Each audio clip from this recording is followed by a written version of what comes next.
Welcome to news alert. AP కష్టాల్లో ఉన్న సమయంలో కూటమిని ప్రజలు గెలిపించారని 175 స్థానాల్లో 164 అసెంబ్లీ సీట్లు 21 ఎంపీ స్థానాలు కట్టబెట్టారని జనసేన అధినేత పవన్ కళ్యాణ్ అన్నారు. కర్నూలు జిల్లా పూడిచెర్లలో ఫామ్ ఫండ్ భూమి పూజ అనంతరం బహిరంగ సభలో మాట్లాడిన పవన్ రాష్ట్ర అభివృద్ధికి చంద్రబాబు అనుభవం ఎంతో అవసరమన్నారు. ఆయన 15 ఏళ్లు ముఖ్యమంత్రిగా కొనసాగాలని కోరుతున్నారని తెలిపారు. రాయలసీమలో నీటి నిల్వల కొరత తీరాలన్నారు. మేలోపు 1,55,000 నీటి కుంటలు పూర్తి చేయాలనే లక్ష్యంగా ప్రభుత్వం పనిచేస్తోందన్నారు. వర్షాల సమయంలో ఇవి నిండితే టీఎంసీ నీళ్లు అందుబాటులోకి వస్తాయని వివరించారు. రాయలసీమను రతనాల సీమగా తీర్చిదిద్దుతామని పేర్కొన్నారు. ప్రత్యేకంగా ధన్యవాదాలు తెలియజేసుకుంటా ఉన్నాను. అలాగే ఆంధ్రాలో పుట్టి ఆంధ్రాలో చదువుకొని ఎక్కడో కేరళలో దూరంగా ఉన్న కేరళలో ఐఏఎస్ ఆఫీసర్గా ఎదిగి ఆంధ్రప్రదేశ్కి ఏదైనా చెయ్యాలి అని చెప్పి 2019లో నాకు అభిమానిగానే కాదు, ఆయన రాష్ట్రానికి సేవ చేయాలనే ఒక ఐఏఎస్ అధికారిగా కృష్ణతేజ్ గారికి మనస్ఫూర్తిగా నా కృతజ్ఞతలు. ఈ రోజున మనం రోడ్లు అంటే ఇద్దరు కీలకమైన వ్యక్తులు, ఒకళ్ళు శశిభూషణ్ గారు అయితే ఇంకోళ్ళు కృష్ణతేజ గారు. ఎందుకంటే ఈరోజు మనం పల్లె పండుగ కార్యక్రమం చేసిన, జాతీయ ఉపాధి హామీ పథకాలు చేస్తున్నాం, రోడ్లు వేస్తున్నా, దీనికి ఇద్దరు పూనుకున్నారు బలంగా. నేను ఒక మాట చెప్పగలను, నేను ఒక పాలసీని ప్రవేశపెట్టగలను. కానీ కృష్ణతేజ గారు కానీ శశిభూషణ్ గారు కానీ ఈ మాటను ముందుకు తీసుకెళ్లి క్షేత్రస్థాయిలో 100% సీసీ రోడ్స్ అయిపోయినాయి కర్నూలులో. మన కర్నూలులో అంటే దాని కారకులు ఒకళ్ళు శశిభూషణ్ గారు, కృష్ణతేజ గారు అయితే ఇంకొకళ్ళు రంజిత్ పాషా గారు కలెక్టర్. ఇందాక వేదిక పైన చూస్తా ఉంటే అందరూ నందికొట్కూరు అందరూ గ్యాంగ్ అంతా చేరి కర్నూలు నేను అభివృద్ధి చేసుకున్న తప్ప మిగతా జిల్లాలు నేను ఎందుకు చేయట్లేదని మిగతా వాళ్ళ మీద అడగాలనిపించింది. మీరందరూ గ్యాంగ్ అప్ అయిపోయి మీరు చేసిన అభివృద్ధి ప్రజలకు మంచి జరుగుతుంటే నాకు నిజంగా మనస్ఫూర్తిగా చాలా చాలా ఆనందంగా ఉంది. మీ అందరికీ నా హృదయపూర్వక శుభాకాంక్షలు, అభినందనలు.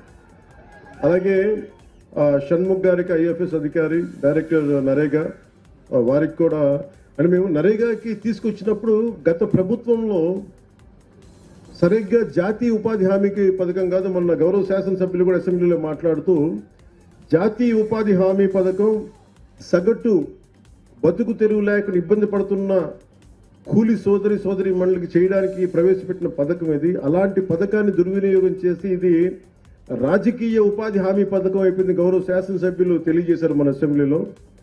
అలాంటివన్నీ ఎదుర్కోవడానికే షణ్ముఖ్ గారిని పెట్టాం. అలాగే వాటితో పాటు మనకి శ్రీమతి నవ్య గారికి, ఐఏఎస్ గారికి కూడా జాయింట్ కలెక్టర్ కర్నూలు. డీలిమిటేషన్ పై బీఆర్ఎస్ వర్కింగ్ ప్రెసిడెంట్ కేటీఆర్ మండిపడ్డారు. ప్రజాస్వామ్యం మందబలం ఆధారంగా నడవరాదని పేర్కొన్నారు. చెన్నైలో జరిగిన దక్షిణ భారతదేశ రాష్ట్రాల పార్టీల సమావేశానికి కేటీఆర్ హాజరై మాట్లాడారు.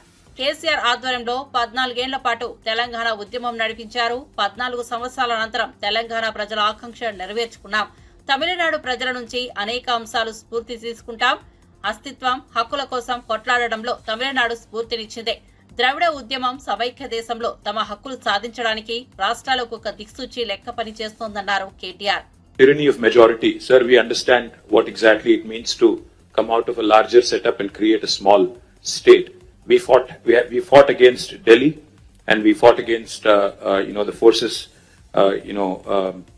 for about 14 years to achieve our dream. A long fraught battle it was. We of course draw a lot of inspiration from the people of Tamil Nadu on how to preserve our identity and fight for our rights in a federal setup, because the whole Dravidian movement is a beacon of light for all of us across the country in terms of fighting for our rights and fighting for our spirit. We of course also are aware that the 5 South Indian states are at the receiving end, as was enunciated by Sri Vijayan ji, Sri Revanth Reddy ji, and also eloquently by D.K. Shivkumar ji, of the union government's policies. Despite demonstrating robust growth across sectors, these states have been victims of apathy and discrimination. Let me remind all of us, we live in the world's largest democracy, India. But democracy should not become a mobocracy. We cannot let numbers dictate terms. We cannot let numbers dictate policies. While any true federal government would incentivize high-performing states, we have a dispensation today in India that rewards laggards and penalizes achievers. South Indian states, we all know, have been pioneers in administration, in education, in economic production, yet we are penalized with reduced political power. This is not just an imbalance, but it is a political and fiscal centralization that is looming large. History will not forgive us if we do not speak up, because this is the time I think we have to unite. We have to fight against this fundamental inequity. We also need to remember those who have contributed significantly cannot be penalized, cannot be discriminated against. Despite contributing to 36% of India's GDP from the 5 southern states, we are receiving smaller share of central resources, which is also raising a huge concern on fiscal centralization. Delimitation will also create a situation where fiscal resources will also be centralized, much to the chagrin, much to the detriment of South Indian states. If we allow this to continue, I fear that as South Indian leaders, we will be doing a great disservice. జనాభా ఆధారంగా సరిహద్దుల విభజన జరగకూడదని Tamil Nadu CM MK Stalin స్పష్టం చేశారు. జనాభా నియంత్రణను ఖచ్చితంగా అనుసరిస్తున్న రాష్ట్రాలను శిక్షించడానికి ఈ విధమైన విభజన ఒక రాజకీయ వ్యాయామంగా పనిచేస్తోందన్నారు. జనాభా కట్టడికి కృషి చేసిన రాష్ట్రాల హక్కులను కాపాడాలని కేంద్రాన్ని కోరారు. సీట్ల పంపిణీ, నిధుల కేటాయింపులు వంటి అంశాల్లో జనాభానే ప్రామాణికమైతే అభివృద్ధి చెందే రాష్ట్రాలకు అన్యాయం జరిగే ప్రమాదం ఉందన్నారు.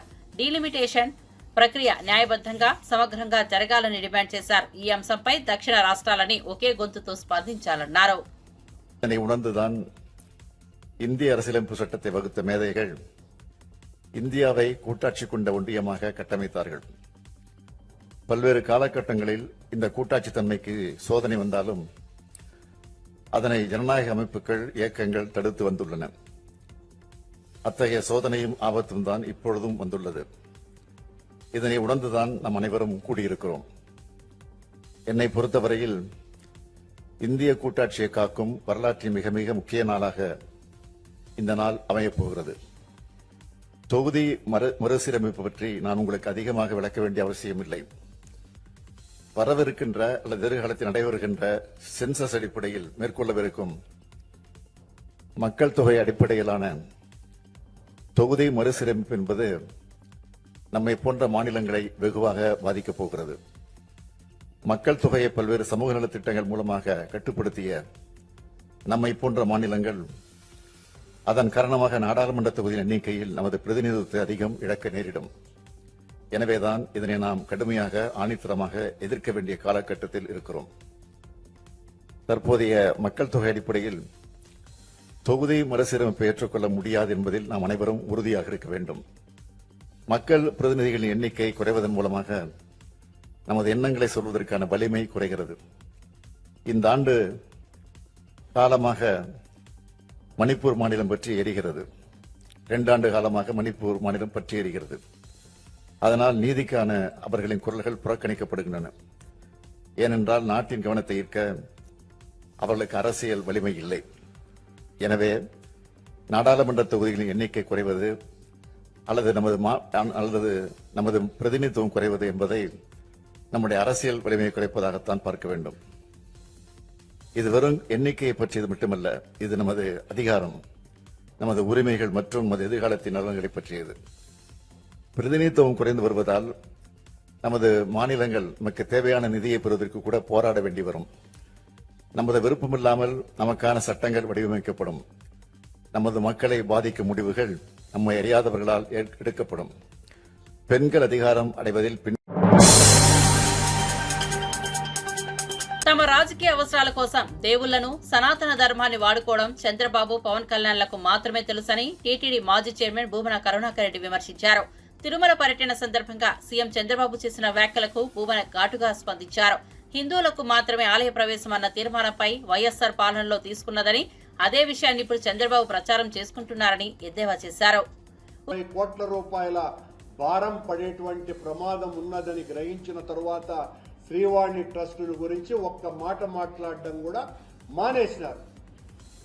మానేసినటువంటిది ఆ తర్వాత ఎలా తమ తప్పును కప్పిపుచ్చుకోవాలా అన్నటువంటి ఆలోచనతో నిన్న కొత్త ప్రచారానికి ముఖ్యమంత్రి గారు ఒక తెర తీసినారు. ఆలయాల అవసరాన్ని గురించి భక్తులు చాలా చోట్ల నుంచి తనను అడుగుతున్నట్టుగా ఆ ఆలయాల నిర్మాణం కోసమని వెంకటేశ్వర ఆలయాల నిర్మాణ నిధి ట్రస్టు అన్నదాన్ని కొత్తదిగా ఏర్పాటు చేస్తాము అని ముఖ్యమంత్రి గారికి ఈ సందర్భంగా గుర్తు చేస్తున్న విషయం, శ్రీవాణి ట్రస్ట్ యొక్క ప్రధానమైనటువంటి ఆశయమే దేశంలో, ముఖ్యంగా మన రాష్ట్రంలో వివిధ ప్రాంతాలలో దేవాలయాల నిర్మాణమే. మా ప్రభుత్వ హయాంలో ఇప్పటికీ 3600 దేవాలయాలను శ్రీవాణి నిధుల నుంచే ఖర్చు పెట్టి నిర్మించి అక్కడ ఉన్నటువంటి స్థానికులకు అప్పగించటం జరిగింది. మళ్ళా మీరు కొత్తగా ఒక ట్రస్ట్ ఏర్పాటు చేస్తామని చెప్పటంలో ఆంతర్యం ఏమిటి అని చంద్రబాబు గారిని అడుగుతున్నాం మేము. అంటే ఏదో ఒక రకమైనటువంటి ప్రచార ఆర్భాటంతో నేను తప్ప ఇంకెవరూ వెంకటేశ్వర స్వామి భక్తులే లేనట్టుగా ఆయన నిన్న తమాషగా మాట్లాడాడు. ఇంకొక విషయాన్ని, వెంకటేశ్వర ఏపీకి వెంకటేశ్వర స్వామి, అరకు కాఫీ, కూచిపూడి నృత్యము, ఈ 3 వారసత్వ సంపదలు అన్నాడు. అంటే కలియుగ వెంకటేశ్వర స్వామిని అరకు కాఫీతో పోలుస్తావా చంద్రబాబు నాయుడు గారు? మీరు ఈ 3 వారసత్వ సంపదలు దీన్ని పరిరక్షించుకుంటాము అంట. సాక్షాత్తు శ్రీ మహావిష్ణువే స్వయంభూగా తిరుక్షేత్రంలో ఆయన వెలసినటువంటి అత్యంత పుణ్యక్షేత్రాన్ని అరకు కాఫీతో పోల్చటము అంటే మీకు ఏ పాటి భక్తి ఉన్నదా లేకపోతే ప్రచార యావ ఉన్నదా అన్నది ఈ ఒక్క ప్రకటన ద్వారా స్పష్టంగా అర్థమవుతుంది. ఇవి నేనంటున్నా మీ విమర్శ కాదు, మీరు నిన్నన్నటువంటి మాటలు. శ్రీవాణి నిధులతో అత్యంత అద్భుతంగా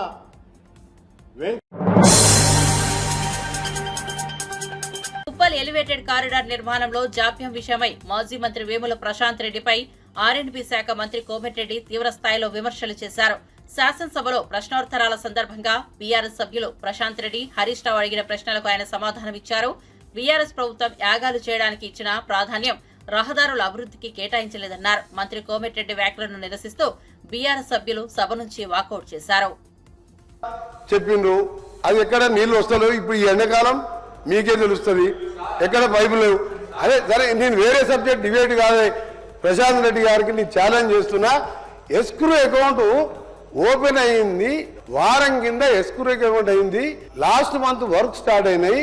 ఇప్పుడు స్టోర్ లో చూడండి ఎంత మెటీరియల్ ఉన్నదో, 3 గైడర్స్ నిలబడించడం ఎస్క్రూ పడికే కాలే అధ్యక్ష, ఒప్పించినా అని చెప్పినా నేనున్నప్పుడు అయిపోయిందంటే ఇక నేను ఎవరికి చెప్పుకోవాలి నా బాధ, ఎవరు చెప్పుకోవాలి చెప్పి మీకే చెప్తున్నా. ఇక పోయి చూద్దాం. ఇక ఎస్క్రూ అకౌంట్ కోసం నేను గడ్కరీ గారు కన్విన్స్ చేసిన, ఆయన ఏమంటాడు దీన్ని ఫోర్క్లోజ్ చేసి రీటెండర్ పెడతా అంటే నేను చెప్పిన సాబ్ ఐసాయితో 2 साल लगता టెండర్ लगने के वाले ఫోర్క్లోజ్ లేకనా.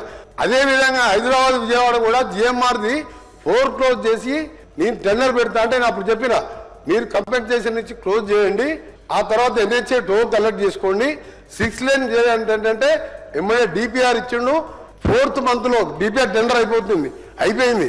వారి రిపోర్ట్ ఇచ్చినాక 4th month లో 6 లేన్ స్టార్ట్ చేపించారు. సార్ ఇవన్నీ చెప్పాలంటే నేను ఒక పార్లమెంట్ సభ్యునిగా నాకున్న అక్కడున్న పరిచయాలతోని చేసుకొచ్చిన బాబా అప్పుడు ప్రశాంత్ రెడ్డి గారికి ఏంటంటే చివరిగా చెప్తున్నా, ఈ సెక్రటరీ కట్టాలి, చండీగ్రామం యోగాలు చేయాలి, దాన్ని ఏమంటారు అక్కడ ప్రగతి భవన్ లో ఫామ్ హౌస్ లో యాగాలు యజ్ఞాలు చూసుకోవాలన్నా, సెక్రటరీ కట్టాలన్నా, ప్రగతి భవన్ చూసుకోవాలా. నాకేమో యాగాలు యజ్ఞాలు లేవు, రోడ్లు వేయాలి, బిడ్డలు కట్టాలి, నా పని అది, వారి పని అది. అందుకని మీరు మళ్ళా వేరే ఫామ్ లో రమ్మండి సార్, అన్ని మాట్లాడదాం. Sir thank you. 1 minute sir, 1 minute sir. నేను అడిగిన ప్రశ్నలకు ఆయన సమాధానాలు ఇవ్వకుండా మళ్ళీ అన్ని గవ్వే సత్యదూరమైన మాటలు మాట్లాడినాడు. నంబర్ 1. నంబర్ 2, సార్ నన్ను యాగాలు చేసినామని చెప్పి నన్ను అవమానపరిచినాడు, సెక్రటరియట్ కట్టినామని అవమానపరిచినాడు. నేను యాగాలు చేస్తా సార్, నాకు భక్తి ఉన్నది, దేవుడి మీద భక్తి ఉన్నది సార్. నాకు వాటరు నీళ్ళు నేను అనను సార్. చేపల పులుసు నేను తినను సార్, ఎక్కడంటే అక్కడ సార్. ఇట్లా సార్ యాగాలు చేసామని అనుమానిస్తే ఇక దాన్ని మీకే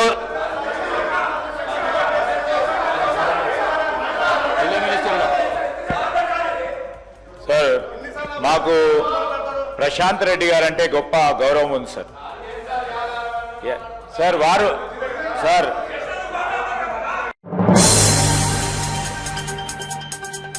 తిరుపతిలో ముంతాజ్ హోటల్ కు ఇచ్చిన అనుమతులను రద్దు చేసిన నిర్ణయాన్ని టీటీడీ పాలక మండలి సభ్యుడు భానుప్రకాష్ రెడ్డి స్వాగతించారు. ఆలయం పరిసరాలను టెంపుల్ కారిడార్ గా ప్రకటించి భవిష్యత్తులో కమర్షియల్ కట్టడాలు నిర్మించకుండా చర్యలు తీసుకోవాలని కోరారు. తిరుమల శ్రీవారి భక్తుల ఆధ్యాత్మిక శాంతి భద్రత కోసం తీసుకున్న ఈ నిర్ణయం అభినందనీయమన్నారు. దేవస్థానాల చుట్టుపక్కల వ్యాపార ఉద్దేశాలతో కట్టడాలు ముచ్చుతలకెక్కినట్లు ఉంటాయని వాటిని అరికట్టాల్సిన బాధ్యత ప్రతి అధికారికి ఉందన్నారు. భవిష్యత్తులో భక్తుల మౌలిక సదుపాయాలు మెరుగుపరిచే దిశగా టీటీడీ కట్టుబడి పనిచేస్తోందని స్పష్టం చేశారు. స్టార్ హోటల్ అంటే దాంట్లో బార్లు, పబ్బులు, మాంసాహారం ఇవన్నీ వచ్చే అవకాశం ఉంది కాబట్టి అది భక్తుల మనోభావాలకి సంబంధించిన అంశం కాబట్టి అలాంటిది ఉండకూడదని చెప్పి మొట్టమొదటి ధర్మకర్తల మండలి సమావేశంలో దాని మీద తీర్మానం చేసి ముఖ్యమంత్రి గారికి పంపించారు. రాష్ట్ర ప్రభుత్వానికి వెంటనే రాష్ట్ర ప్రభుత్వం స్పందించి గత ప్రభుత్వం జగన్మోహన్ రెడ్డి ఇచ్చినటువంటి ఉత్తర్వుల్ని రద్దుపరుస్తూ నిన్న వారు ఉత్తర్వులు జారీ చేయడం జరిగింది. ఇది చాలా స్వాగతించదగ్గ విషయం. కోట్లాది మంది భక్తులు దీన్ని స్వాగతిస్తున్నారు. గత ప్రభుత్వంలో ముఖ్యంగా పరకామని గతంలో శ్రీవారి హుండీలో మనం ఎక్కడున్నామో ఈరోజు కలియుగ ప్రత్యక్ష దైవన వెంకటేశ్వర స్వామి పరకామనిలో దాదాపు కోట్ల రూపాయలు దొంగతనం జరిగింది. దాన్ని నియమ నిబంధనలకు వ్యతిరేకంగా లోక్ అదాలత్లో రాజీ చేశారని చెప్పి ఆ రాజీలో కూడా పోలీస్ అధికారుల నుంచి ఒత్తిడి వచ్చిన కారణంగా మేము రాజీకి వెళ్లాల్సిన పరిస్థితి ఏర్పడిందని చెప్పి విజిలెన్స్ రిపోర్ట్లో ఉండడాన్ని నేను లోకేష్ బాబు దృష్టికి నేను తీసుకుని వెళ్ళడం జరిగింది. దీని మీద వెంటనే చర్యలు తీసుకుంటామని చెప్పారు. దీని మీద కూడా నేను బోర్డులో కూడా దీని మీద అబ్జెక్షన్స్ కూడా చెప్పడం జరిగింది. టీటీడీ ఈవో గారు విజిలెన్స్ నివేదిక వచ్చిన తర్వాత వారి మీద చర్యలు తీసుకుంటామని చెప్పారు. నేను ఈరోజు దీని మీద సిఐడి ఎంక్వైరీకి డిమాండ్ చేస్తున్నాను. తిరుమలలో పరకామనిలో జరిగినటువంటి అవకతవకల మీద పరకామనిలో 100 కోట్ల రూపాయలు పైచులకు ఈ విదేశీ నోట్లని దొంగలించారు. దాన్ని నియమ నిబంధనలకు వ్యతిరేకంగా రాజీ చేశారు. దాని మీద ఒక సిఐడి ఎంక్వైరీ జరగాలి. దాంట్లో పాత్రదారులు, సూత్రధారులు, వాటాదారులు దాన్ని ఎవరెవరు అక్కడ ప్రత్యక్షంగా పరోక్షంగా సహకరించారో, దాంట్లో కోట్ల రూపాయలు ఎవరెవరు ఎక్కడెక్కడ చేతులు మారిందో పూర్తి స్థాయిలో విచారణ జరిపించాలని చెప్పి నేను కోరడం జరిగింది. సానుకూలంగా స్పందించారు. ఇది రాబో రోజుల్లో తిరుమల క్షేత్రంలో ఎవరైనా సరే తప్పు చేసేదానికి భయపడే దిశగా ఉండాలని చెప్పి నేను కోరుకుంటూ, ముఖ్యంగా అన్యమతస్థుల విషయానికి వస్తే నిన్న ముఖ్యమంత్రి గారు చెప్పడం జరిగింది. భగవంతుడి పట్ల నమ్మకం, విశ్వాసం లేని వారిని గౌరవప్రదంగా వారిని ఇక్కడి నుంచి పంపించేస్తామని చెప్పారు. అది కూడా చాలా స్వాగతించదగ్గ విషయం. ఎందుకంటే స్వామివారి దగ్గర జీతం తీసుకుంటూ స్వామివారి ఉప్పు తింటూ ఇక్కడ స్వామివారి ప్రసాదము హారతి ముట్టని వారు అనారోగ్యంతో చేతికి సెలైన్ ఎక్కించుకుంటూనే ప్రజా దర్బార్లో పాల్గొన్నారు ప్రకాశం జిల్లా మార్కాపురం ఎమ్మెల్యే కందుల నారాయణ రెడ్డి. శనివారం ప్రజా దర్బార్ కార్యక్రమం నిర్వహించాలని 3 రోజుల క్రితమే ఎమ్మెల్యే కార్యాలయం ప్రకటించింది. అయితే కార్యక్రమం వాయిదా వేస్తే ప్రజలు ఇబ్బంది పడతారనే ఉద్దేశంతో ఆరోగ్యం బాగాలేకపోయినా ప్రజా దర్బార్లో పాల్గొని వారి నుంచి విడతలను స్వీకరించారు. దీంతో పలువురు ఎమ్మెల్యేపై ప్రశంసలు కురిపించారు.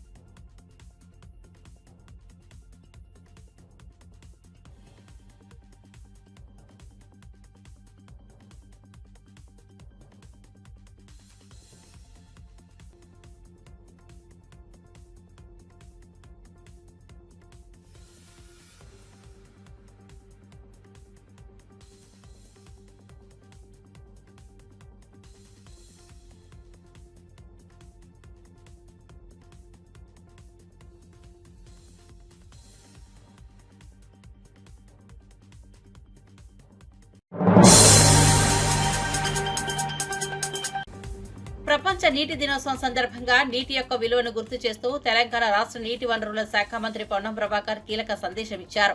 నీటిని పొదుపుగా వినియోగించుకోవాల్సిన అవసరం ఎంతో ఉందని, భవిష్యత్తు తరాలకు భూగర్భ జలాలు అందించాలంటే ఇప్పుడు జాగ్రత్తగా ఉండాలని అన్నారు. భూగర్భ జలాల రక్షణకు ప్రతి ఒక్కరూ బాధ్యత వహించాలన్నారు. సాగునీటి పథకాలు, భూగర్భ జలాల అభివృద్ధిపై ప్రభుత్వం కృషి చేస్తోందని తెలిపారు. ఈ దినోత్సవం ప్రజల్లో నీటి ప్రాముఖ్యతను మరింతగా పెంచాలని ఆకాంక్షించారు. ప్రతి వ్యక్తి నీటి పొదుపులో భాగస్వామి కావాలని పిలుపునిచ్చారు. ఈరోజు వరల్డ్ వాటర్ డే అంటే మనం నీటిని గురించి మాట్లాడుకోవాల్సినటువంటి అవసరం ఉన్నటువంటి దినం ఇవాళ. ఈరోజు అందరూ కూడా ఒక సంకల్పం తీసుకోవాలని విజ్ఞప్తి చేస్తున్న తెలంగాణ రాష్ట్ర ప్రభుత్వం పక్షాన నీటిని పొదుపుగా వాడుకుందాం, వచ్చే తరాలకు మనం కొంత అవకాశాన్ని ఇద్దాం. అనవసరంగా నీటిని దుర్వినియోగం చేసి ఈ నీటి ఇబ్బందుల లోపల గ్రౌండ్ వాటర్ పడిపోతున్న ఈ సందర్భం లోపల గ్రౌండ్ వాటర్ కాపాడుకోవడానికి కూడా తీసుకునే ప్రయత్నాలు కావచ్చు. హైదరాబాద్ మెట్రో వాటర్ వర్క్స్ వాళ్ళు తీసుకుంటున్న అనేక కార్యక్రమాల్లో ప్రజలందరూ భాగస్వాములు కావాలని, రాష్ట్ర వ్యాప్తంగా కూడా నీటిని ప్రతి చుక్కను పొదుపు చేసుకుంటూ కాపాడుకుంటూ భవిష్యత్ తరానికి ఎటువంటి ఇబ్బంది లేకుండా చూడాలని సందర్భంగా కోరుతూ ఈ వరల్డ్ వాటర్ డే అనేది కూడా నిర్లక్ష్యానికి గురయ్యేటువంటి దినం కాదు ఇది. ఈ దినం ప్రతి ఒక్కరూ కొంత స్ఫూర్తిదాయకంగా భాగస్వామ్యం చేయాలి. కనీసం నీటిని వృధా చేయకుండా ఉండేటువంటి చర్యలు తీసుకోవాలని సందర్భంగా కోరుతూ వరల్డ్ వాటర్ డే సందర్భంగా మనం ఇలా ఒక సంకల్పం తీసుకొని ముందుకు పోయి నీటిని పొదుపుగా వాడతామని ప్రతిజ్ఞ చేసుకోవాల్సిందిగా అందరికీ విజ్ఞప్తి చేస్తా ఉన్నాను. కృష్ణా జిల్లా అవనిగడ్డలో విజిలెన్స్ శాఖ అధికారులు ఆపరేషన్ గరుడ నిర్వహించారు. మెడికల్ షాపులపై ఆకస్మిక తనిఖీలు చేపట్టి ప్రిస్క్రిప్షన్ లేకుండా మందులు విక్రయిస్తున్న షాపులను గుర్తించారు. నిబంధనలు పాటించని షాపులపై అధికారులు వెంటనే చర్యలు తీసుకున్నారు. కొన్ని షాపుల్లో చలనం కలిగించే మందులు ప్రిస్క్రిప్షన్ లేకుండానే విక్రయిస్తున్నట్లు వెల్లడైంది. ప్రజల ఆరోగ్యాన్ని ప్రమాదంలో పెట్టే ఈ విధానం ఆమోదయోగ్యం కాదని అధికారులు హెచ్చరించారు. షాపుల లైసెన్సులు, స్టాక్ రికార్డులు, సిబ్బంది అనుభవాలపై కూడా విచారణ కొనసాగుతోంది. భవిష్యత్తులో ఇలాంటి అక్రమాలపై కఠిన చర్యలు తీసుకుంటామని విజిలెన్స్ అధికారులు హెచ్చరించారు.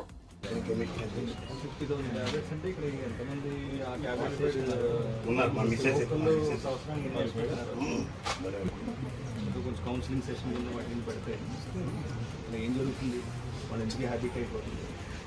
అవి హిట్ అయిన తర్వాత వాళ్ళు డెమే గో టు క్రైమ్ అవుతుంది. అందరూ చూసుకోవాలి.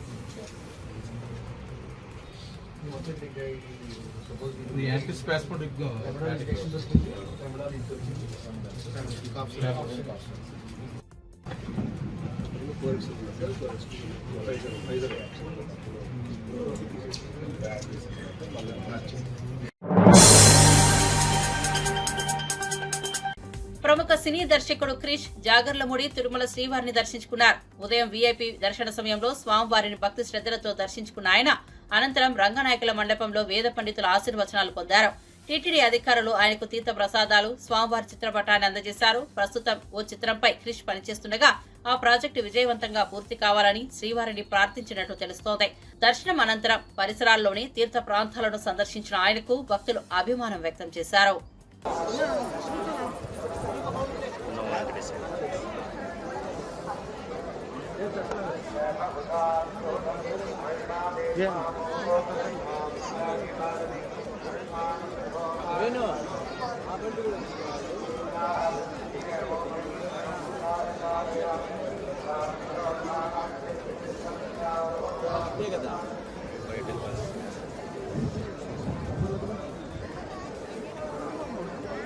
చాలా కుట్టేస్తాం, చిన్న సరిపోతుంది.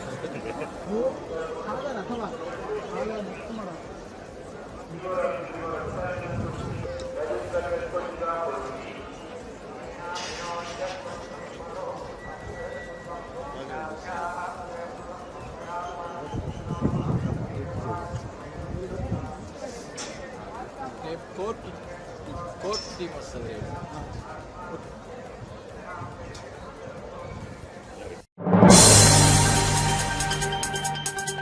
తెలంగాణ ప్రభుత్వ ప్రైవేటు భాగస్వామ్యం విధానంలో రోడ్లు వేయట్లేదని ఆర్ఎండ్బీ శాఖ మంత్రి కోమటిరెడ్డి వెంకటరెడ్డి తెలిపారు. హైబ్రిడ్ యాన్యుటీ విధానంలో రహదారులు వేస్తామన్నారు. పీపీటీ, హ్యామ్ రెండు వేర్వేరు విధానాలని తెలిపారు. శాసనసభలో హరీష్ రావు అడిగిన ప్రశ్నలకు ఆయన సమాధానమిచ్చారు. ఉప్పల్ ఎలివేటెడ్ కారిడార్ను 18 నెలల్లో పూర్తి చేస్తామన్నారు. గత 10 ఏళ్లలో రోడ్ల నిర్మాణానికి 3,945 కోట్లు మాత్రమే ఖర్చు చేశారన్నారు. నేను దానికి లేదని చెప్పిన, ఎందుకంటే మేము పీపీపీ మోడల్లో పోదలుచుకోలేదు. మేము హ్యామ్ రోడ్ లో హైబ్రిడ్ యాన్యుటీ మోడల్లో పోవాలని నిర్ణయించు. పీపీపీ మోడల్ వేరు, హ్యామ్ మోడల్ వేరు. దానికి లేదని నేను చెప్పిన. వారేం చెప్పారో నాకేం తెలియదు. అంటే వాళ్ళు చాలా మేధావులు, మాకేం తెలియదు. ఆయన అడిగిన ప్రశ్నకే సమాధానం లేదని చెప్పిన. ఇప్పుడు కూడా చెప్తున్నా లేదండి, ప్రైవేట్ పబ్లిక్ పార్ట్నర్షిప్ లో లేదని చెప్పినా. అందరూ ఆలోచించుకొని, మీరు హరీష్ రావు గారు అంత సీనియర్ సభ్యులు ఆ విధంగా మంత్రి గారికి అవగాహనలే కూడా సమాధానం చెప్పాడని చెప్పి మాట్లాడి, అంటే అతను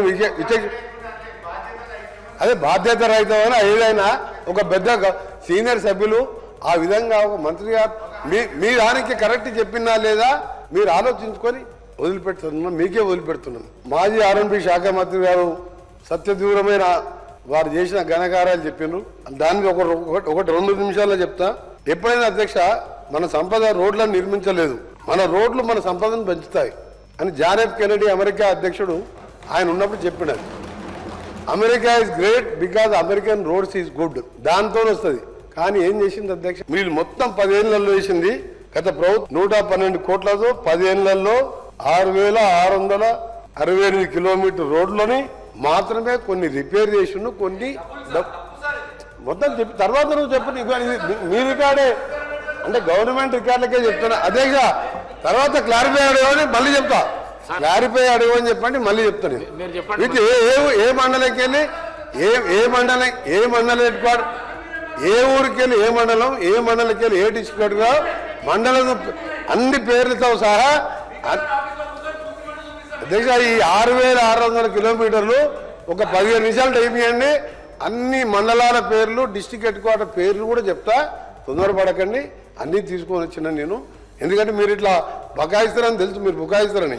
దీనికోసం అధ్యక్ష 3,945 కోట్లు స్టేట్ బడ్జెట్లు 10 ఏళ్లలో 4,167 కోట్లు ఆర్టీసీ లోన్ తీసుకొని నిర్మించారు. ఆ లోను ఇప్పుడు మేము రీపేమెంట్ చేస్తున్నాం. మేము కట్టే అప్పులలో అదో భాగం ఇంకా కొద్దిగా బ్యాలెన్స్ ఉన్నది, ఆ అప్పులు కడుతుంది. అంటే వీళ్ళు మొత్తం పెట్టింది అధ్యక్ష 10 ఏళ్లలో 3,945 కోట్లు మాత్రమే. ఆ లోన్ అప్పు మేము కడుతున్నాం. ఇది 10 ఏళ్లలో చేస్తే ఈ 14 నెలల్లో, అంటే మధ్యలో 3 నెలలు తీసేయండి పార్లమెంట్ ఎలక్షన్ కోడ్ ఇవన్నీ, ఈ 14 నెలల్లో ప్రముఖ టేబుల్ టెన్నిస్ క్రీడాకారిణి నయనా జైస్వాల్ తన పుట్టినరోజు సందర్భంగా తిరుమల శ్రీవారిని దర్శించుకున్నారు. ఉదయం ప్రత్యేక దర్శన సమయంలో శ్రీవారి సన్నిధికి చేరిన ఆమె భక్తి శ్రద్ధలతో మొక్కులు చెల్లించుకున్నారు. దర్శనం అనంతరం రంగనాయకుల మండపంలో వేద పండితుల ఆశీర్వచనాలు తీసుకున్నారు. టీటీడీ అధికారులు ఆమెకు తీర్థ ప్రసాదాలు, స్వామివారి చిత్రపటాన్ని అందజేశారు. ఆమె రాకతో భక్తులు సెల్ఫీలు తీసుకుంటూ ఆహ్లాదంగా స్పందించారు. నయనా మాట్లాడుతూ శ్రీవారి ఆశీస్సులతో మరింత విజయాలు సాధించాలని కోరుకుంటున్నట్లు తెలిపారు. భవిష్యత్తులో అంతర్జాతీయ స్థాయిలో భారతదేశానికి గౌరవం తీసుకురావాలన్నదే తన లక్ష్యమని చెప్పారు.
అందరికీ నమస్కారం. ఓం నమో వెంకటేశాయ.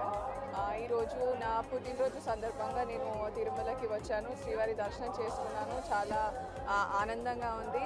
అండ్ ఇది నాకు ప్రపంచంలోనే చాలా ఇష్టమైన ప్లేస్ తిరుమల. ఎందుకంటే ప్రతిసారి వచ్చినప్పుడు ప్రతి కొండ ఎక్కే కొద్దీ నాలో కొండంత ధైర్యం వస్తుంది. ఎందుకంటే శ్రీ వెంకటేశ్వర స్వామి నా ధైర్యము. మరియు మనం చూస్తే నిజం చెప్పాలంటే నీతి ఉండాలి, మంచి చేయాలంటే మనసు ఉండాలి. మనసున్న మహారాజు దైవం ఒకటే. కావున కష్టపడి ఫలితము దైవాన్ని అందిస్తే సుఖము స్వాభావికంగా దొరుకుతుంది. అండ్ ఇక్కడ వచ్చిన భక్తులందరూ కూడా చాలా అదృష్టవంతులు. ఎందుకంటే మనం చూస్తే అంధకార బంధురమైన కలియుగమున గతి తప్పిన మానవ జన్మానికి సూర్యుని వెలుగు లాంటిది ఈ తిరుమల శ్రీవారి దర్శనం అని నేను చెప్పగలను. ప్రస్తుతానికైతే ఇప్పుడు ట్రైనింగ్ జరుగుతుంది. రాబోయే యూరోప్లో జరిగే స్లోవేనియా ఓపెన్ గురించి నేను ఇప్పుడు ప్రిపేర్ అవుతున్నాను. సో అక్కడ కూడా బాగా పర్ఫామ్ చేస్తాను అనేసి ఆశిస్తున్నాను. And really glad to be here today.